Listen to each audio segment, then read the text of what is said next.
A man without self-control is a liability for a woman and her children. I heard this quote recently. I can't tell you exactly where, I don't remember. I looked for it online. I think it's safe to say that it's not the first time anyone has ever suggested this, but it did absolutely blow my mind because there's so much truth inside of this. It really speaks to how we evolve. So stick with me for a minute here. Why is it that self-control and self-discipline is the single most important character trait for a man? Not necessarily the single most attractive character trait, which I think is actually competence, but the single most important character trait generally through evolution for a man to have. Previously, before we had all of the luxuries of our world today, which I will get into in just a second, you had to have self-control in order to keep being a member of your tribe and keeping your tribe alive. When humans were living in small groups of about 150 and we were nomadic and we were spending a lot of our time being sick and ill, and we were very heavily reliant on each other, and not everyone ate all the time because we were hunting and killing animals and tracking, and we weren't very good at it, et cetera, et cetera. If you have a man inside of your population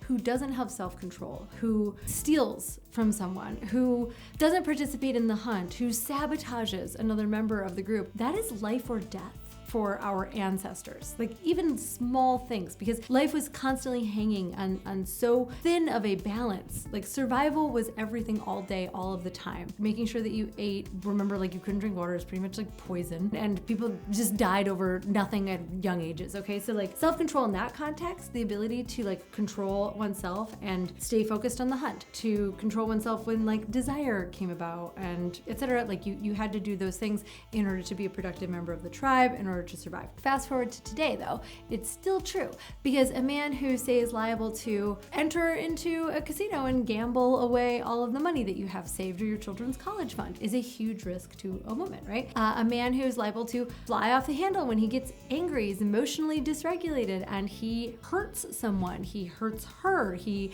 is violent against her children. Enormous liability there, right? We've all had that experience of a friend having an emotional reaction to something, maybe while we were in public, maybe they've been drinking, maybe they start a fight. We just realize suddenly like this person is a liability to me, by which I mean their bad decisions are gonna reflect on me. I'm gonna have to like step in and stop this fight, or bail them out of jail, or explain to my children how I got this black eye. You name it, he becomes a liability. So that remains true. So what is self-control, self-discipline? Well, it's the ability to not react on impulse. Oh, again, the dictionary does it so much more succinctly than I could. The ability to control one's emotions and desires, especially in difficult situations. Now let's talk about how you develop it, because self-control is a muscle. Sure, some people are born a little stronger than others gotta work for it, but either way, it is a muscle, it can be developed. If yours is weak, every time you want to grab a vape or a pack of cigarettes, you do that. Every time you want to call off work or not show up to the gym, you don't do it. Every time an emotionally tricky or intense situation happens to you, you crumble underneath it, you go and hide, you react by screaming and yelling and starting a fight so that people don't feel safe to continue to have any conversations with you. You may have low self-control. But here's the trick. It's not about just having willpower. It's not about just being smarter. I mean, certainly if it was just about information, there's plenty of information out there. And all of us, I think, have some kind of innate desire to do and be better, to make lives easier on ourselves and the people around us. Even if we don't necessarily have the will to make that happen, we have plenty of information around us on how to be and act and do and behave. I believe that self-control is not so much about willpower or information. It is a series of decisions that you make based on having the ability to feel and process your emotions. That's where that part about in difficult circumstances comes in the description. That's the important part here. Any of us can experience self-control when things are great, sun is shining, we've got money in our bank account, we're sober in our mind and body, and generally feeling content with the world, like we're having a good day. And then something happens in front of us. Maybe our initial reaction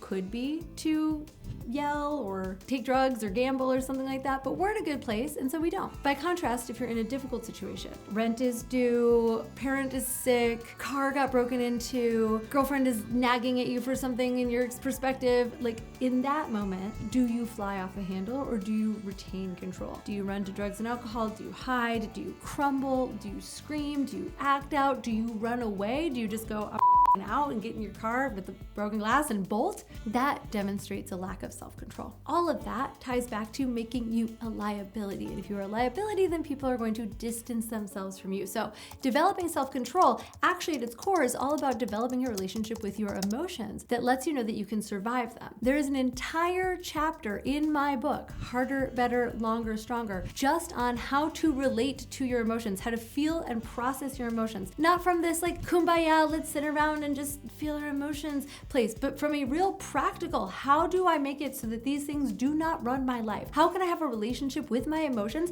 that is intentional, that works for me, that allows me to have the kind of life, the kind of relationship, and the kind of sex that I want to have? Because emotions don't have to be a grand mystery, all right? Emotions are just a natural part of a human's experience. We all have them. Even the most stoic among us experiences emotions. It's just a matter of what we do with them, how we allow them to move through us, when and where and with what kind of intention. And if you want to learn that and so much more about men's sexuality, check out my book, Harder, Better, Longer, Stronger. If you order now, you get all kinds of pre-order bonuses, including guided audios, including a behind the scenes video, some other pretty amazing things. You have to go to this website to check those out. I hope you will. I hope you pre-order. For those of you who have developed a better relationship with self-control over time, how did you do it? Like for me, I stopped drinking when I was going through a difficult time in my life because I found that going through a difficult time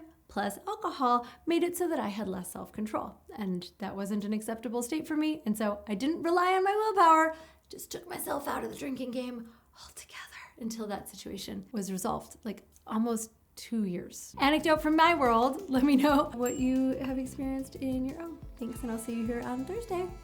Bye. Let your emotions happen. That's the only way. That's the message. Bye.